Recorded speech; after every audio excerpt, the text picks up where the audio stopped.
Buying tickets to sports and concerts can be so complicated, but there's a better, simpler way to buy. With SeatGeek. SeatGeek is the smartest, easiest way to get tickets to live events. With SeatGeek's seamless mobile experience, you can buy and sell tickets in just 2 taps. SeatGeek helps you find the best seats at the best prices, and they're fully guaranteed. There's nothing quite like seeing your favorite team or musician in person, and SeatGeek will get you closer to the action for the best value. I have the SeatGeek app on my phone, and it is by far the easiest way I've found to shop for tickets. I can be anywhere, and with just a few taps, I can instantly find seats. I actually used SeatGeek to get some Dodger tickets just a couple weeks ago. So easy, so quick, seamless. SeatGeek is designed to make your ticket buying experience easier than ever. Make SeatGeek your go-to app for finding the best deals on every type of ticket, from sports to concerts to comedy and theater. Best of all, our listeners get $20 off their first SeatGeek purchase. Just download the SeatGeek app, enter promo code JNJ, JANDJ today. Again, download the SeatGeek app, enter the promo code JANDJ, and you will get $20 off your first SeatGeek purchase. And now, Jalen and Jacoby on ESPN Radio. When I pop the trunk, head the day. Y'all pop the trunk, I pop the hood. Now act stupid, I'll pop the trunk. Now give me your boom, boom, boom. He is Jalen Rose. You know what it is. What up, Doe? I'm David Jacoby. And on the cool check-in, center stage on the mic. And we putting it on wax. It's the new style. We're Jalen Jacoby. What do we do? We get to find individuals that have supported this amazing program exactly what they want when they need it for 6 years and counting. Podcast, television, and radio. Shout out. There's a lot of discussion today about Patrick Beverley and Lonzo Ball and LeVar Ball and blah, blah, blah. But you know who broke it all down perfectly? Uncle Snoop.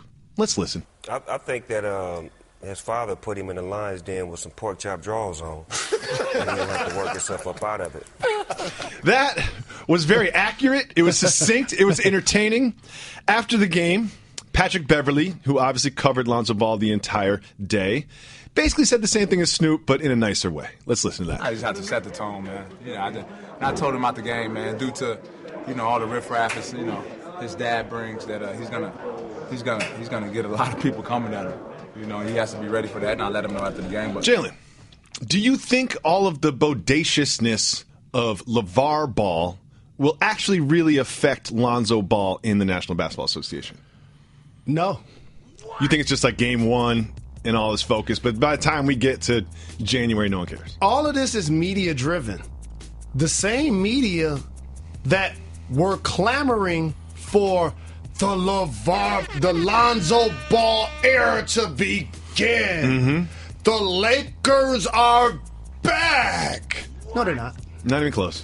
And while I think he clearly has what it takes to be a productive NBA player, wouldn't be surprised if he made a couple of all-star teams. I like his game. This trajectory of us taking the baton and run it with it like he's coming in the league and being Shaq, Tim Duncan, or LeBron James from day one, that's just not accurate. But it is not accurate, but don't you think that part of that is a function of his father? A part of that is a function of his father, but the reason why is, if you notice, like Bundini Brown, for all of you youngsters, you could just Google it. That was Mike Tyson's hype man forever. Lonzo Ball doesn't talk a lot. His father is basically doing the promotions for him. And how about this?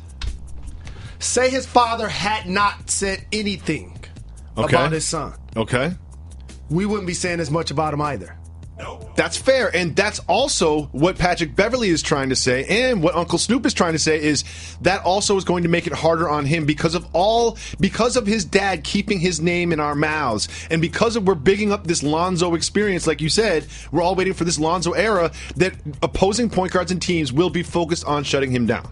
They were going to be focused on shutting down a player that got picked in the lottery anyway that's standing in front of them that's a rookie.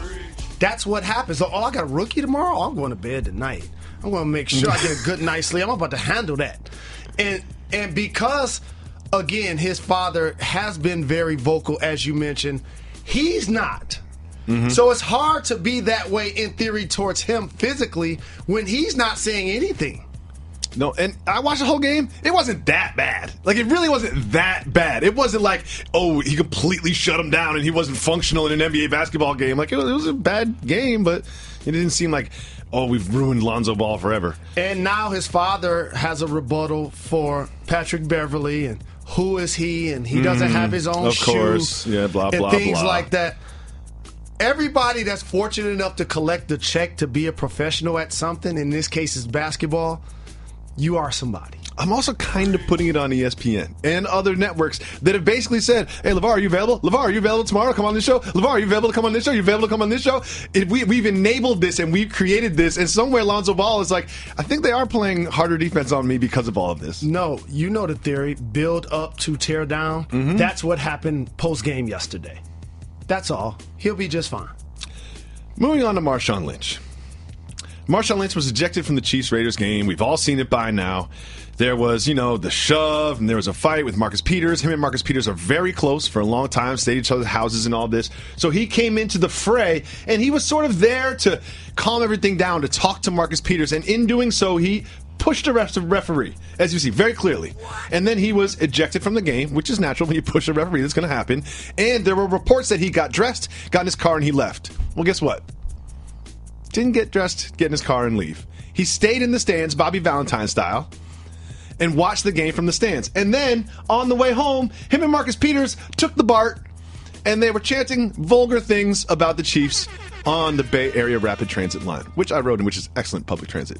So, here we have a night in which he has pushed a ref, broken the rules, snuck back into a stadium, and started a vulgar chant, or engaged in a vulgar chant on public transit, yet he still comes off so likable. What is it about Marshawn Lynch that makes him so lovable? This is so easy.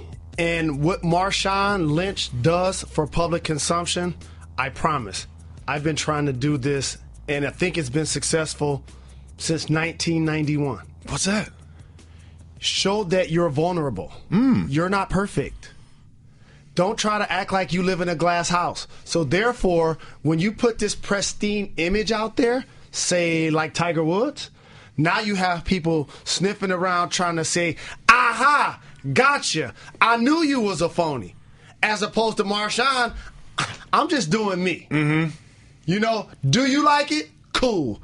If you don't like it, cool. But it is odd when you look at it. Like, if I was an alien that came here and be like, what did he do last night? I'd be like, all right, he pushed a referee, and then he broke the rules and snuck back into the game, and then he took Bay Area Transit home and was chanting a swear word about the opposing team. I'd be like, well, that's not a very nice guy. But when you experience it, you're like, I love Marshawn Lynch. I want to buy 7 Marshawn Lynch jerseys so I can wear one every day of the week. And when you talk about enable, as we mentioned with LeVar Ball, it's one thing not to speak to the media for as long as he did. But then all of a sudden it became commercial to the point where he started getting paid as an endorser to do the exact same thing. So when you double down on who you are, you do become likable. People accept and appreciate you for being something that everybody called themselves, but they're not. You know the word? Real. He's real. Can we have him on the show? Absolutely. He's on the guest list, right? I got him on the text. Text him up. GQ sat down with Joel Embiid.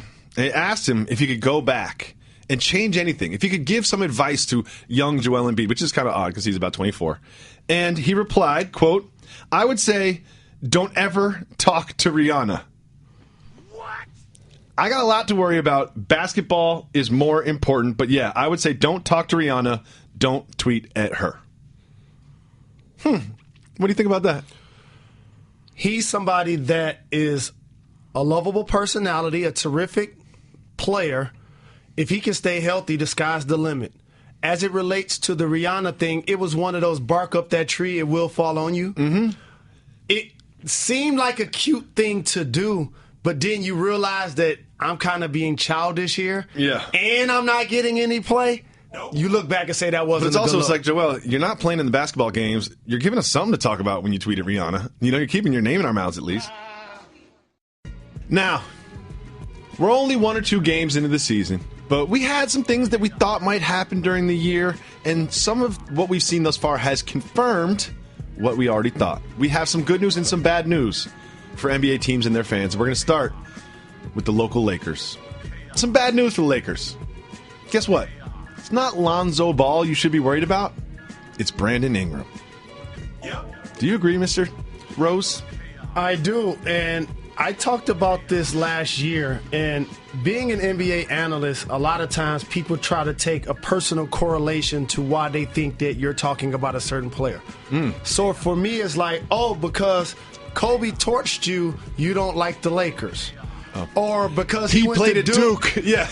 You don't like Brandon Ingram. I root for all people to get paid to play basketball for a really long time. I just don't think the level of player that they need him to be, and I'm talking perennial all-star, when you're drafting a guy that high in purple and gold, is not his trajectory. And you could say, well, he's still a young player. He is, young man. Absolutely. But you know one thing about young players that become perennial all-stars? They start young. They start, exactly. And also, if you look at the rookie deal, it only lasts for so long. And here he is in the second year, not showing too many signs of perennial all-starness thus far. And we say small sample size, but we've seen a lot of Brandon Ingram. How many games, and I just want to go for some young players on non-playoff teams. So these are young players, anchor of the franchise, but they still play on non-playoff teams. Anthony Davis. Joel Embiid. Before this year, Karl Anthony Towns and Wiggins. Anthony Davis made the playoffs once, but sure. But you still saw them be great young players. Yes. And they still weren't good enough to lift their team to the playoffs. We weren't wondering if Anthony Davis was great. We weren't wondering if Karl Anthony Towns was great. We are still left wondering if Brandon Ingram is great. But let's move on. We've got some good news. Can't all be negative. Everyone predicted that this was the year that Giannis Antetokounmpo was going to break out. No surprises. Everyone said it. And guess what? Watch a game or two. Giannis Antetokounmpo is about to break out. He had 37 points, 13 rebounds, 3 assists, 3 steals in the opener versus Boston. More action tonight. What do you think the ceiling is for Giannis's year? So, all of us have our own fallacies of things they hope to get accomplished one day. For me, I like to project young players and be right. But I don't get rewarded because I'm not a GM or president of a squad. So it's not like I get a chance to see that young player become something of a success, and now I get a chance to go to practice every day and be like I try to tell you guys. But this is one of those guys. What were I calling their squad the day he got picked? Team futuristic? Just think about that. This was what year is this for him? This is third year, I believe? Correct. Maybe fourth. Maybe fourth. And so, of the league players, LeBron James is going to win MVP. The Greek Freak is going to be second. Ooh. Remember I told you this. No doubt about it. I'm not so sure. No doubt about it. And I'm a voter. I'm already writing it down. I'm already knowing this. Don't tell them that. They might take your vote away. They might take your vote away. Hey, man, let me tell you something.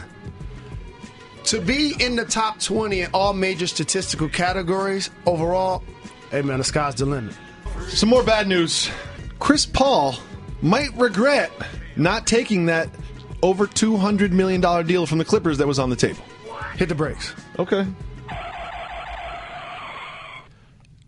It's no might to it. Ooh. When you can't finish the first game a win at Golden State because the coach says you were dragging your knee, you cost yourself millions of dollars. He wasn't healthy last year either. And whatever that means will be determined, but I guarantee you, and I hate to say this, I love CP3. Of course. Who doesn't love CP3? And he's a JRLA Hanging out supporter. with Jay-Z? Bob Iger? Forget Jay-Z. He's a JRLA supporter. Oh, okay. I didn't know he was a JRLA supporter. No question. A fellow JRA supporter. No question. It's part of the fraternity. Absolutely. But here's the thing. Whenever he does sign, it won't be for that number again. 5 or 200? 200. I don't think it'll be for either. Let's move on. Some more good news. The good news is for middling teams in the Eastern Conference, the race to lose to the Cavs in the Eastern Conference Finals is wide open. It's wide open. I can see your Bucks getting in there. I can see the Wizards getting in there. I can see the Raptors getting in there. I can see the Celtics getting in there. It doesn't have this predetermined destiny that it felt like it did before the Gordon Hayward injury. No surprise. I'm rolling with you on that. Terrible way for Gordon Hayward to start off his career with the Boston Celtics. Kind of ruined the whole night. He just, an unfortunate setback, but I'm guaranteeing that's going to be a setup for him to come back and be just as effective as a player. Like I said with Sean Livingston, I said the exact same thing with Paul George, but I agree with you. The East behind the Cavs is clearly wide open because we all know they're winning it, that conference regardless, when playoff time comes. Some bad news for the Timberwolves. If this is the year that you're going to make the leap and you got this new team and get to the playoffs, you can't get beaten like that by the Spurs. The Spurs without Kawhi Leonard. That's the key. And I'm glad we broached that topic on this program because we had their game that evening, and that's what, to me, the headlines and the rest of the media overlooked, is that the Spurs are still good. Well, the Spurs are not that good, and they don't have Kawhi Leonard. Again, let me just say what you're doing. The Spurs are still good. I disagree. You just said it. They won without Kawhi Leonard. I think that's more about the Timberwolves than it is the Spurs. That's more about the Spurs. Finally, our final piece of good news, Jalen Rose. I know it's very early in the season, so we don't want to make predetermined, conclusions. But the waves on Countdown look great this season. Thank you. The waves on Countdown looked excellent. Like, you must have been brushing and putting do-rags on. I don't know what's happening. Look at those waves. And they look so good. By the end of the season, I think that we are going to see some much improved waves. Like, you could surf on those waves. You could surf on those waves.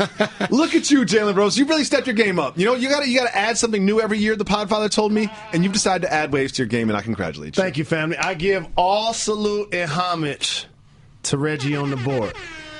Without him, there would be no way. Shout out. We always give the people what they want. Again, we're preempted by baseball on the radio today, so we're going to do some exclusive content for our podcast listeners, our favorite fans. Love people who listen to the podcast every day. Yes, indeed. On Reddit, there's a whole community of people that listen to the podcast, and they comment on the podcast, and they send in questions. So if you go to reddit.com/r/Jalen Jacoby, make sure you sign up, subscribe to that community. I'm in there checking out what people are saying about the show. And we got some questions from Reddit. Soft move or boss move? This is from Cornrow Mellow. Gaining some thickness to play bully ball and pickup. And I'm not talking about in the gym. I'm talking about the buffet. So Cornrow Mellow is putting some little extra weight on himself so he can play bully ball, but I think he means push people out of the way at the buffet. It's definitely a boss move. Okay, good. Anytime you're trying to be more physical in sports, that's always a positive Always thing. a boss move. This one's from R. Parker and you, also from our Reddit. Shout out. Can Jalen pull us behind the curtain on the process when NBA players get traded? Does the new team pay for relocation? Great question. How does it work if the player has a family? Great questions. So it basically works like this. Usually, if you're a productive player, you kind of see it coming. Because, and I don't want to get too technical here, but people still forget that the NBA is what kind of basketball? Professional. Correct. And so, which means if there are 30 NBA squads and 15 players per team, when you're selling tickets and selling jerseys, these individuals also have fans. So if you're going to move somebody that's been a productive player, you have to start justifying it for a lot of people so they're not upset at the squad. Like people were as Knicks fans, for example, when they traded Rod Strickland. I know people that felt like they never wanted to root for them again. I used to be a Knicks fan. They had Strickland, then they traded him. Ever since then, son, I hated him. Boom. And so that example came to me because what ends up happening is the local media and the team start to sully your name. The things that you were already doing and allowed you to still be a productive member of the squad now irks everybody. I saw it happen with Vince Carter. They started paying attention to where his mom parked at the game. And now all of a sudden his injuries became a big deal to the point where they eventually ran him out of town. And I'll never forget waking up one day and I said, we traded Vince Carter to the Nets? Great. Who we get? Did we get Jason Kidd in return? No. Keith Van Horn? No. And by the way, I loved my brothers that we brought back from the trade, Eric and Aaron. I'm just saying, like, Vince is a future Hall of Famer. So initially they sully your name. They start talking about things that people don't see. Like, oh, Jacoby's not working as hard. In practice. His attitude has changed. Yeah. You know, all things that you can't truly quantify. Mm-hmm. And then they start lowering your minutes, taking away your opportunities. Because guess what? If they know you're not going to be there, they're going to start preparing for life role. without you. You got to prepare for life without Jalen Rose. Correct. Guess what that means? Less Jalen Rose on the basketball floor. Correct. And so that is normally what happens. And do they pay for relocation? The new team pays for relocation. As it relates to your family and friends, they care nothing about your personal well-being. Yeah. It's, we trade you, you got 72 hours to report, and you got a game. Yeah. And or practice. So it's like, oh, if you have a wife and 3 kids at the house, guess what? You're going to be in Chicago, and your wife and 3 kids are going to be in Indianapolis, and you can deal with that on your own. Get a nanny. Moving on, if you call 985-80-JALEN, you can leave us voicemails. Ladies, don't forget, every Wednesday we do female-only voicemails. Ladies, we always need you to participate. Make sure you call up 985-80-JALEN, leave us voicemails for next Wednesday. Fellas, we got plenty of voicemails from you like this one. What up, though? Jalen Jacoby, it's your boy Phil from Brooklyn. Want to give a shout-out to Rez. Want to give a shout-out to the other 11 people that's working behind the scenes doing their thing, making sure that, you know, y'all always got a dope pod to step to, and I got something to listen to while I'm here at work doing my Thug Nizzle and whatnot. So, I got 2 things I want to say and ask. Well, you guys got to work with me right now, so I had a little bit of this move. So, yeah, that's kind of like not a bad example, but quick thing. So, Jalen, while you in the city or whatnot, are you going to ride the train? You know, you're in New York City. Last time I remember listening to one of the pods, and yo, you got to ride the train. Jacoby, make him ride the train, man. You and Molly, get on the train. You know, y'all can hit it, take some pictures for the gram or whatnot. We could be like, yo, my man Jalen rode the train, the whole crew. Other than that, my next thing is it a soft move or a boss move? So, a while ago, my girl, she always see me playing NBA 2K, and she wanted to learn how to play. So I taught her how to play.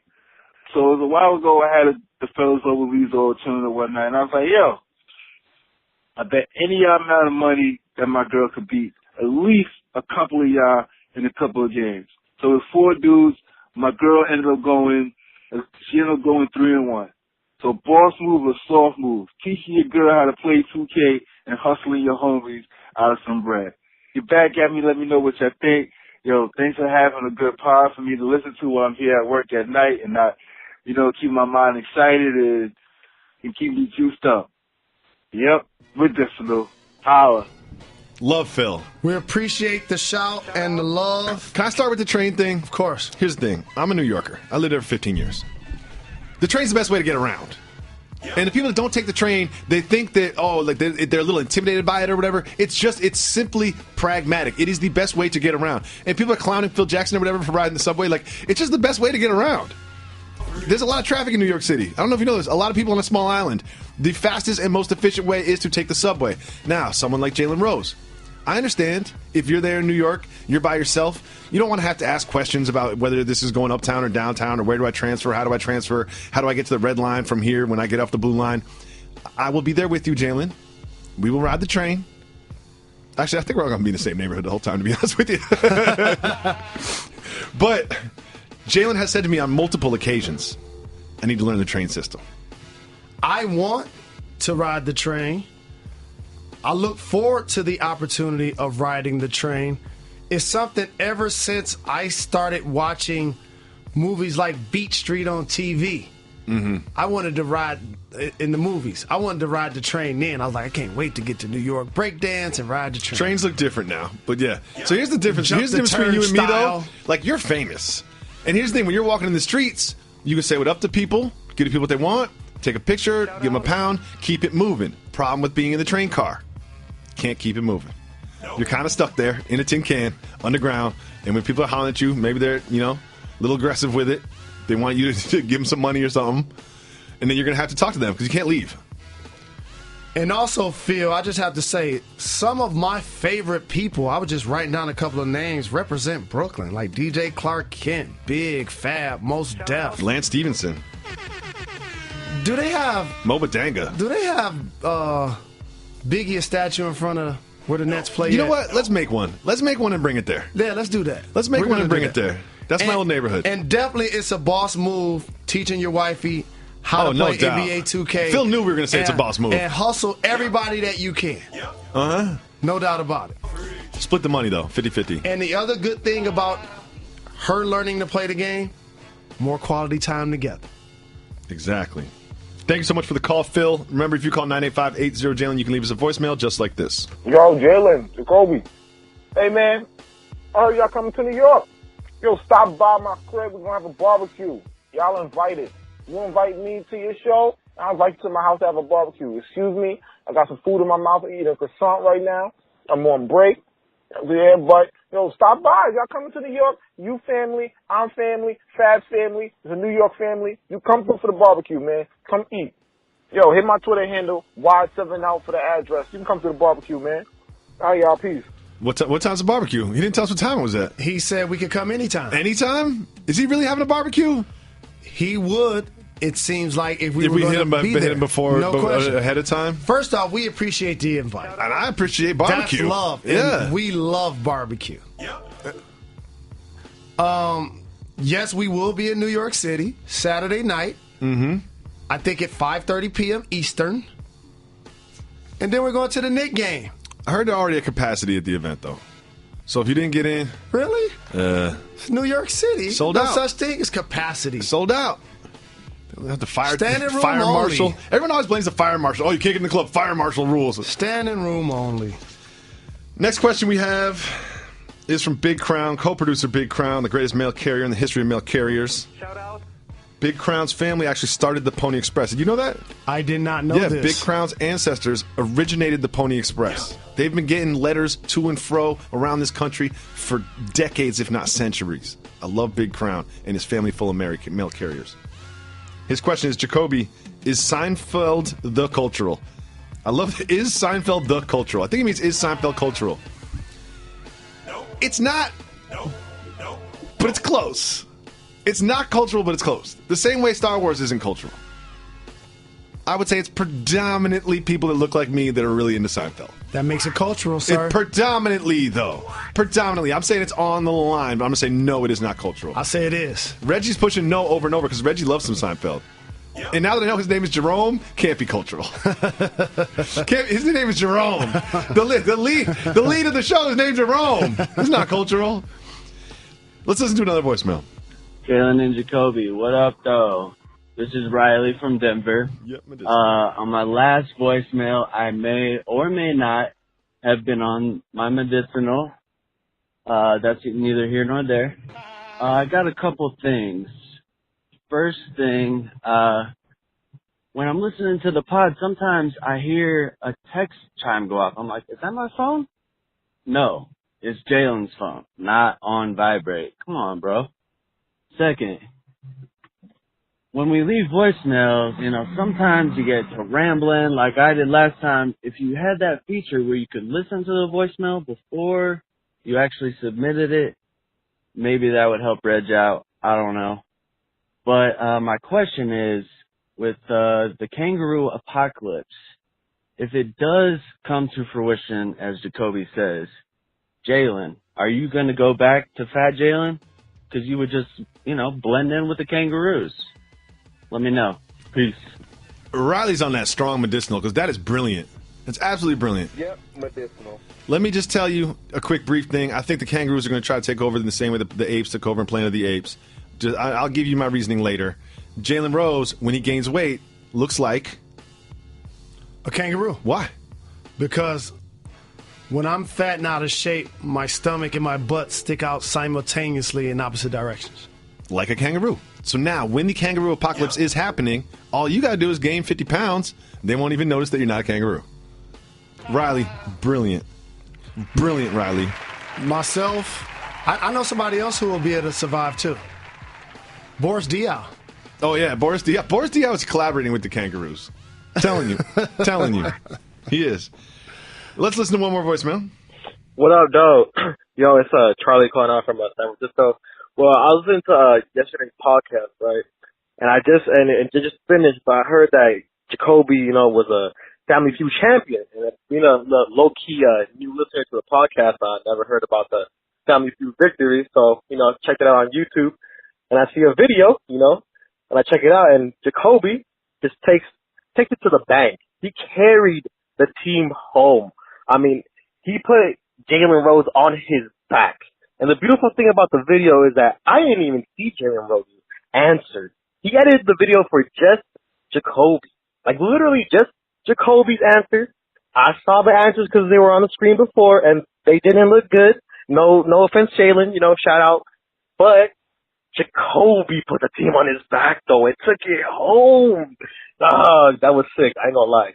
And, hey, Jalen, you gotta, get this guy a massage or something, because his back hurt on the way home, bro. He carried you, man. But anyways, shout out the podcast, and shout out Reg, shout out Carlos, shout out Baron, shout out everybody. Y'all have a good day. Yep, medicinal. Thank you for the call. Appreciate the love. Do we get any sober voicemails today? And today's show definitely has a theme. It does. Yep, medicinal. And here's the thing. I applaud those that support our program. So don't feel like you can't call, be a part of the family, and or chastise, nudge, or challenge one of the members of the show. No problem. No problem at all. We're not that sensitive. We don't take it personal. Here's something I must say on wax. Okay, bring it. A lot of people that are celebrities or public figures, big brothers, friends, have major egos or whatever, please listen up, put your ear to the speaker. I don't always have to be the standout, outstanding, look at me member of the squad. Jacoby carrying the team, I'm perfectly fine with it. It's a team. I didn't think twice about it. Amina, Jimmy, Ben, they all carried us through the early rounds too. It's a team effort. Especially when we were doing it for the Jalen Rose Leadership Academy, where my brothers run a marathon for us. He sponsored a couple of students. As a matter of fact, that level of support, along with two of our guests today, Brian and George. New They're family also members. Here, you know what I mean? Representing Northern California. So, based on what he saw on Family Feud is just right. Jalen, yes, may be the person that a lot of people have named their son or daughter after. My mom gets all of the credit because she made up the name. But it is great that Jacoby's a superstar player at Family Feud. They better have me back for All-Stars or something. Correct. They better have me back for All-Stars. There has to be a speed round score minimum, maximum. And Jay, let's be honest, let's be real. You've been close to a lot of championships. Correct. And I'm just so happy that I can provide you the championship that you've always missed out on. No question. I'm glad you didn't call timeout. We got one more voicemail. J&J, this your boy Jay Smooth giving you a call from ATL. Originally I was going to let this slide, but it just kept becoming a continuing issue. For the last couple of weeks, you guys have been unable to get the opening intro in order. I find this unacceptable. That's usually the best part of the podcast, getting ready and pumped for the get people what they want. But you guys just can't seem to get on one accord now. I'm very upset. So as a form of protest, I'll be taking the knee until you guys are able to get the intro correct. And it used to be cultural to send a sternly worded email, but I'm going to take it on my part to send a thoroughly worded email to the execs at ESPN who don't see the show at 2 o'clock a.m. to let them know exactly what's going on at J&J. Consider this as a warning. You are put on notice. And I will be mentioning all of your names. So you are all consider yourselves jammed up. I'm going to mention your names. No shout out for anyone until you guys get the opening intro straight. I'm out. Peace. I like that Jay Smooth, he came with some tough love there at the end. Peace up. A-Town down. Jay Smooth is like, look, I love the show, but you know what? If you guys aren't performing, I'm going to call up and let you know. And another thing is I love Enter the 36 Chambers album. And one thing I love about that album is RZA would just push record, and if you messed up, he'd just be like, keep going. We're using this take. And that's what we do here at Jalen Jacoby. We could re-record the intro when Reggie messes it up, and I say Reggie because Reggie's usually the one that messes it up. But that's not what we get. That's not how we get down here. Everything goes on what, Reggie? Whoa. So hold on. Hold on, Reg. You stop. You cook. I'll say that we've probably messed it up 8 times.